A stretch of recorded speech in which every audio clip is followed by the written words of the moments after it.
Hello, good morning. Ayan, for today's video natin ay magluto tayo ng oxtail tang. Alam mo yung oxtail tang? Sa atin sa Pilipinas, dila ng maka.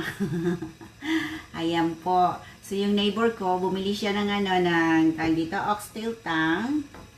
Ngayon, hindi naman maubos-ubos para ihapag sa amo niya at ayaw na ng amo niya. Yung kalahati, binigay kay Inday. O, diba? So, ako naman, siyempre tuwang-tuwa, namamalakpak yung tenga ko. Hindi kaya siya kumakain ng karne ng baka. Eh, ako, gustong-gusto ko yun. O, diba? Kaya ito, niluto na natin. Nagisa lang ako ng sibuyas at mushroom. Niluluto natin ng meron siyang sauce ng mushroom. Ayan. Pero kasi, itong ating oxtail tang, dahil binili nila ito, luto na. So, malambot na yan siya. So, ini-slice ko na lang siya ng ganyang kalalaki. Ayan, oh. Tapos, iginisa ko na siya sa sibuyas at ito, mushroom. Pero yung palalambutin pa natin siyang konti hanggang yung lumambot pa. At, nilagyan ko nga pala siya ng isang box ng ganito. Ano yan, chicken. Yung, kumbaga, yung sabaw ng chicken. Ang gintik na yan. Chicken broth. Nakalimutan na. Iba talaga yung tumatanda na. At, kapag mamaya medyo malambot na siya, pati yung mushroom, lalagyan ko lang siya ng mushroom powder para yung sauce niya ay lumapot. O, diba? So, mamaya uli,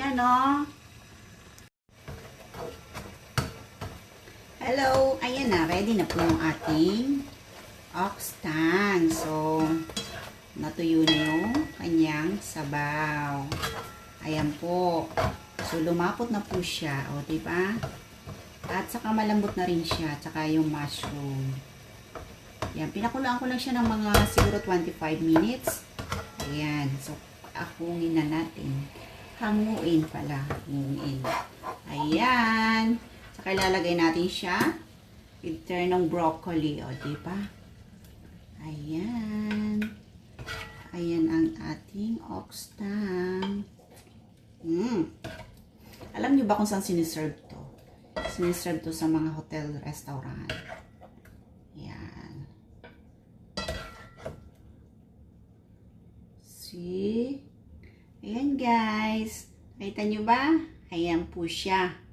Again, dapat yung dapat pa nga to meron siyang mashed potato. Katerno nito yung sabaw niya maganda sa mashed potato. Pero kasi tayo Pilipino, nagsaing si Inday ng kanin. So, titerno natin to sa kanin. O, diba? It's yummy, yummy food. See? It's food. Yan, ang healthy food. O, diba? Saka yung broccoli natin, huwag nyo siyang pakukuluan ng matagal. Pakuluin nyo muna ng tubig, tapos ilubog nyo. After like 2 to 3 minutes, hanguin nyo na. Saka para medyo crunchy pa siya. O, diba? Bye-bye!